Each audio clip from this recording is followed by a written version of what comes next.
This is the lecture for the autonomic nervous system. By definition, the autonomic nervous system are the motor nerves that control involuntary bodily functions. It's also called the involuntary nervous system or the general visceral motor system. Here's the block diagram that we've seen before. We have our central nervous system and our peripheral nervous system divided into sensory division and motor division. The motor division is divided into the somatic nervous system or the voluntary motor nervous system, and then also the autonomic nervous system. This is the part that we'll be talking about today, the autonomic nervous system. It's composed of two branches, the sympathetic division and the parasympathetic division.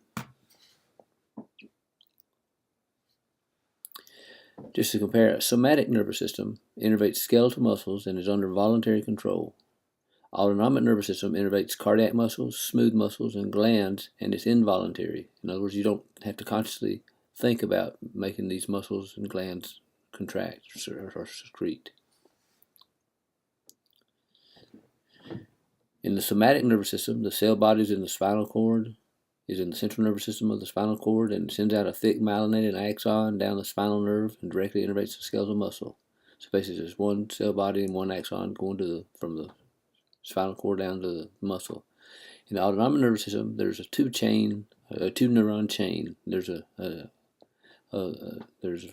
what's called a preganglionic neuron that is the first neuron. Its cell body is in the central nervous system, and it projects to an autonomic ganglia. Remember, the peripheral nervous system of ganglia is a collection of cell bodies. So it projects an autonomic ganglia where it synapses with the cell body of the second neuron. The second neuron is also called the postganglionic neuron. Its cell body is in the autonomic ganglion, and it projects its axon down to the effector organ, to the gland or the smooth muscle or cardiac muscle. So there's an extra step in there compared to the somatic nervous system that involves a ganglion, which is basically just a junction between one cell synapsing on another's cell. Here's an illustration that describes that. Here's the somatic nervous system. Here you have a cell body sending out a long axon. It's myelinated, and it innervates a muscle, skeletal muscle. Usually stimulatory, it stimulates the muscle. Compared to the sympathetic nervous system, you have a sympathetic and a parasympathetic division. In the sympathetic nervous system you have the cell body in the central nervous system. It sends out its axon not to the skeletal muscle, but to a ganglion where it synapses with another cell body. That cell body then sends its ganglion down to the effector organ. And the same procedure is in the parasympathetic. It has a cell body in the central nervous system, sends out its axon to the ganglion, where it synapses with a postganglionic neuron, and that neuron then innervates the target organ. Notice these nerves before the ganglion are called preganglionic nerves. The nerves after the synapse are the postganglionic nerves.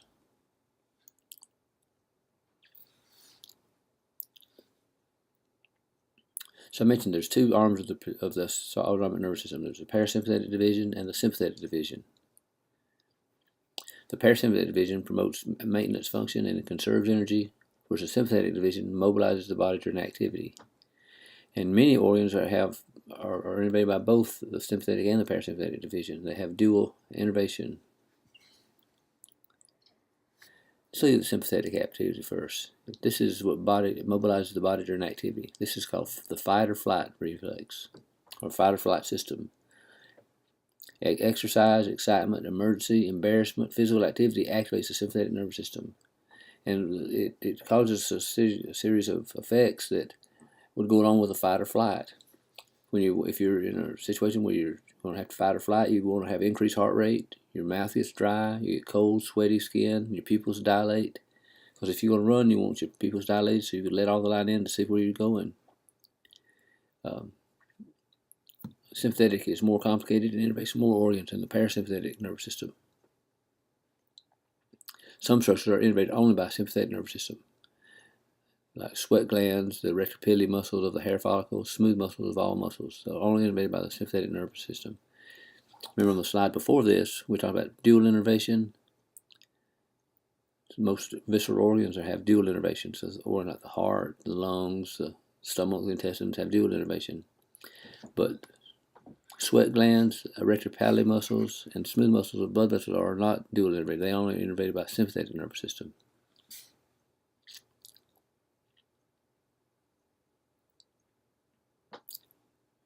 Here's a chart of diagram of sympathetic nervous system. We have the spinal cord area here, the preganglionic nerve, snapped on the synaptic ganglia. This is a series of ganglia called a sympathetic trunk. It's located relatively near the spinal cord. And the postganglionic neuron then sends its nerve down to the target organ.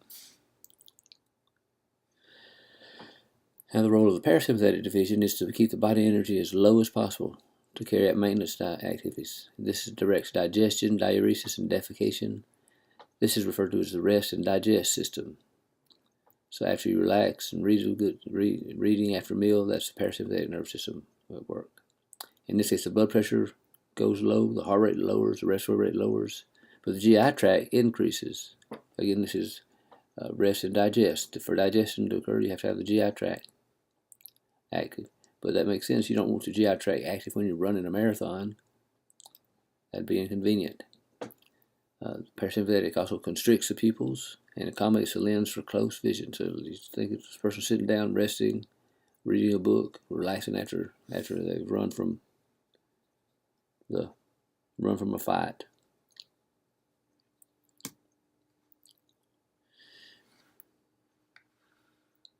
Here's a diagram of the parasympathetic nervous system. It looks very similar to the sympathetic nervous system.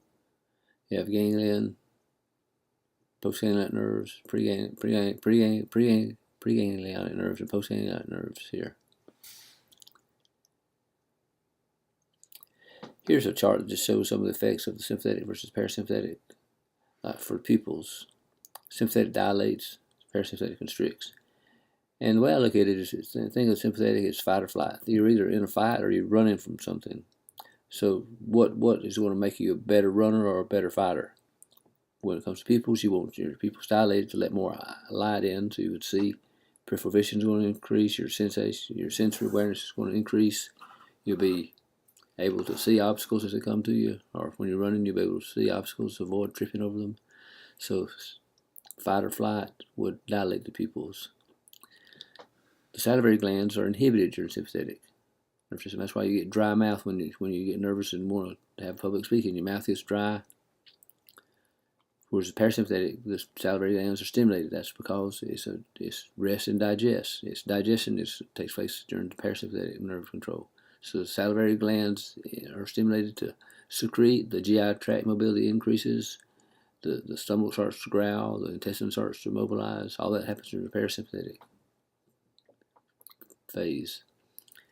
The heart rate, you would imagine that's going to increase during the sympathetic nervous system. Again, if you're running, you want your heart rate to increase to pump blood to the muscles of your legs so that you can run better. Heart rate decreases during parasympathetic control. Same with blood pressure. Blood pressure increases under sympathetic control and decreases under parasympathetic control. Digestive function inhibited under sympathetic control and stimulated under parasympathetic control. Again, rest and digest. Urinary bladder retention with your sympathetic control and stimulation of urine when you're under parasympathetic control. Think about it. Do you want to go urinate when you're running from a bear in the woods, or do you want to urinate after you've reached safety and you're in the comfort of your home and you can relax?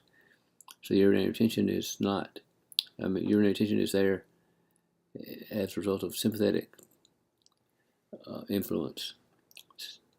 Parasympathetic influence stimulates the urination. Same with rectum. Rectum is contracted, therefore prohibiting fecal movement. In sympathetic situation and in parasympathetic situation, just relax. Again, do you want your rectum to be relaxed and have a defecation while you're running from the bear or in a fight? No. You want to have it when you're at home and relaxed and have more opportune time. There's three anatomical differences between the sympathetic and the parasympathetic division. The first difference is the side or origin. Parasympathetic fibers are craniosacral. That means they come from either the cranial nerves or the sacral nerves. So they come from the brain or sacral spinal cord. The sympathetic fibers are thoracolumbar. That means they come from the thoracic or the lumbar regions of the spinal cord. The second anatomical difference is the location of the ganglia. Parasympathetic ganglia are located near their effector organ, whereas the sympathetic ganglia lie close to the spinal cord.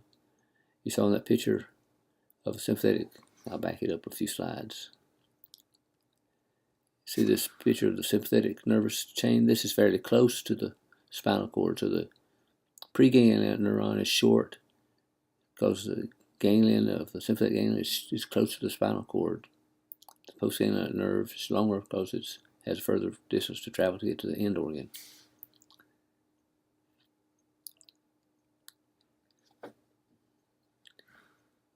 The relative length of fibers is a function of the location of the ganglia. Since the ganglia of the sympathetic, since the ganglia of the parasympathetic nervous system is located near the effector organ, that means it's located far away from the central nervous system. There has to be a long preganglionic nerve and a short postganglionic nerve fiber. The sympathetic nervous system has short preganglionic nerves because its ganglion lies closer to the central nervous system, but long postganglionic nerves cause its ganglion because it has a longer way to go to reach the target organ. Here's a diagram of the spinal cord. Here we have our spinal dorsal root, our ventral root, our spinal nerve, and here near the spinal cord there's a sympathetic chain, which is just a series of sympathetic ganglia in series. Again, the sympathetic nervous system is thoracolumbar, so this is seen in the thoracic and the lumbar spine.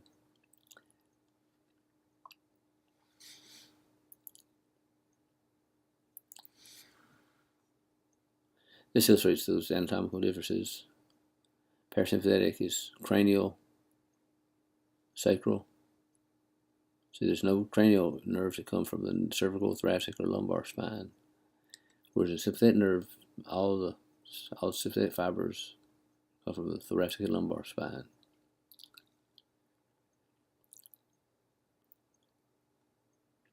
The preganglionic nerve fibers are long, because they have a long way to go from the parasympathetic nervous system to reach the end organ, and from the end organ there's fairly short distance to reach the from the ganglion of the parasympathetic ganglion is a short distance to reach the target organ.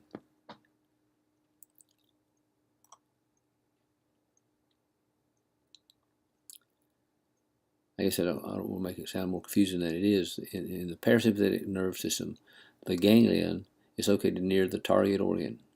In the sympathetic nervous system, the ganglion is located near the central nervous system.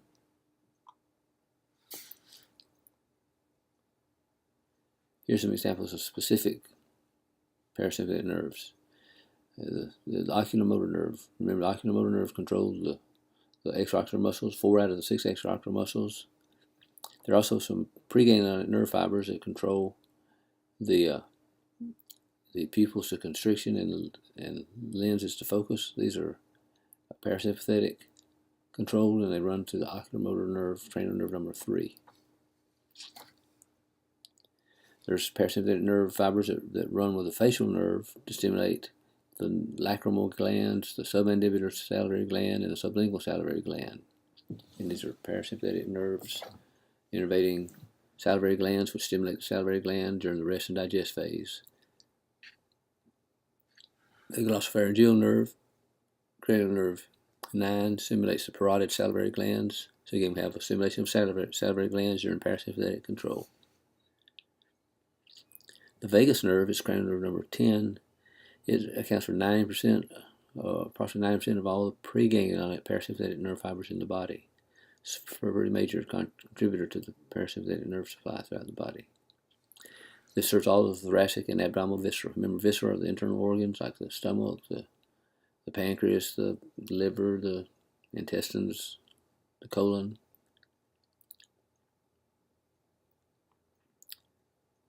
And it's parasympathetic, so the cardiac plexus supplies the heart and it slows the heart rate down. The pulmonary plexus supplies parasympathetic nerve control of the lungs and serves the lungs and bronchi. The esophageal plexus sends branches to the stomach, liver, gallbladder, pancreas, small intestines, and part of the large intestine. So it reaches all these visceral organs. Now the sacral division of the parasympathetic nerve supply, comes from S2 through S4 sacral nerve roots.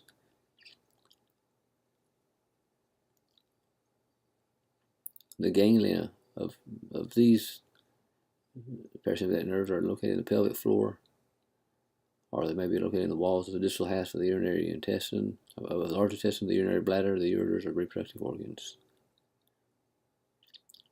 There are some other differences between the nervous systems. The somatic motor nerves use acetylcholine for their neurotransmitter.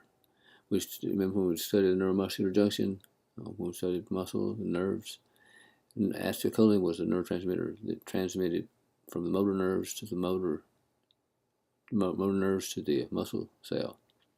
So the autonomic nervous system has two neurotransmitter classes, the cholinergic system and the adrenergic system. Cholinergic fibers use acetylcholine for the neurotransmitter. Adrenergic fibers use norepinephrine or epinephrine for their neurotransmitter. If you think about another word for epinephrine is adrenaline. So think of adrenaline and adrenergic fibers. They kind of sound the same. So that's adrenergic, has to do with adrenaline as its neurotransmitter.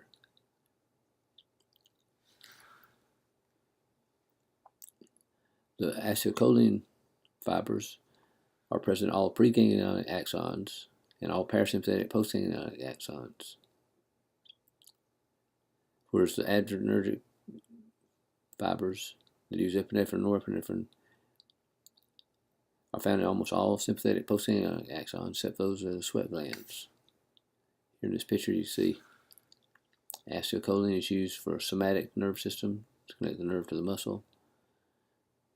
Acetylcholine is used in the preganglionic nerve transmission to the postganglionic nerve, both in the sympathetic nerve system and also in the parasympathetic nerve system. Acetylcholine is used in that first connection, that first ganglion, first nerve, presympathetic nerve, preganglionic nerve connecting to the postganglionic nerve. When that postganglionic nerve connects to the target organ, it uses acetylcholine in the parasympathetic.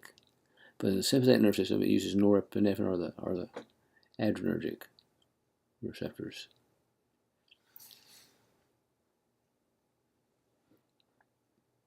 There's two different types of cholinergic receptors. There's nicotinic receptors and muscarinic receptors. These are named after the drugs that bind them and mimic their effects. So, for example, nicotine stimulates the acetylcholine receptors in nicotinic receptors, and muscarine is a mushroom poison, which stimulates the adrenergic receptors. Stimulates the cholinergic receptors and muscarinic receptors. The thing to know about this is nicotinic receptors are almost always stimulatory. They open ion channels and depolarize postsynaptic cells, whereas the muscarinic receptors can be either inhibitory or excitatory. It kind of depends on the type of the target organ. When acetylcholine binds to cardiac muscle, and this is a parasympathetic nerve control, it slows the cardiac muscle down. Whereas if that acetylcholine receptors on intestinal smooth muscle with parasympathetic control, it increases intestinal mobility. Once again, it's the rest and digest phase of parasympathetic control. So the GI motility is going to increase with parasympathetic control. Adrenergic receptors are divided into alpha and beta receptors.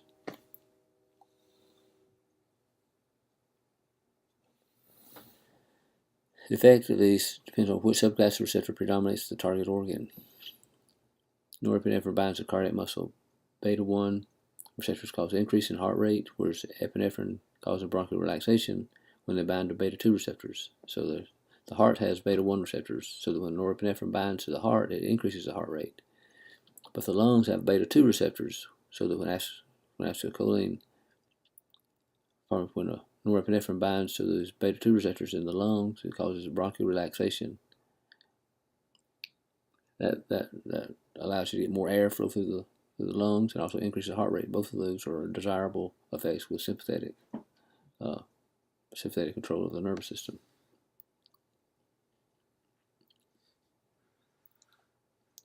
Let's take a look at this table and be familiar with this summarizes all that you need to know about acetylcholine and norepinephrine neurotransmitters. First of all, acetylcholine are divided into nicotinic and muscarinic receptors. shows the locations of where these receptors are located and the effect of the receptors. It shows the adrenergic norepinephrine and epinephrine, shows the beta and alpha receptors. Notice the beta 1 is predominantly located in the heart, and when it's stimulated, it increases heart rate and increases the force of contraction. The beta 2 receptors, we said, are found in the lungs. So when those are stimulated, it dilates blood vessel, dilates the bronchioles, relaxes smooth muscle of the digestive and urinary vessel, relaxes the uterus. It does things. It affects the rest and digest phase.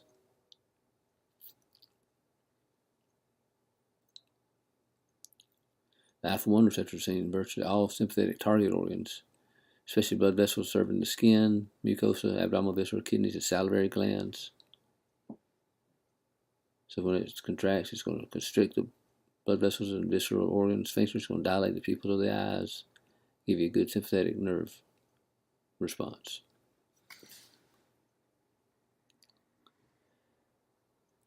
This just illustrates the long-reaching effects of the autonomic nervous system. Both the parasympathetic and the sympathetic nervous system affect many organs. You see many of these organs are affected by both parasympathetic and sympathetic nervous system. That's caused the dual innervation of these structures. They're dually innervated by sympathetic nerve fibers as well as parasympathetic nerve fibers. And you can see that these are pretty much the same organs on either side. It's caused a dual innervation for most organs, with the exception of the sweat glands and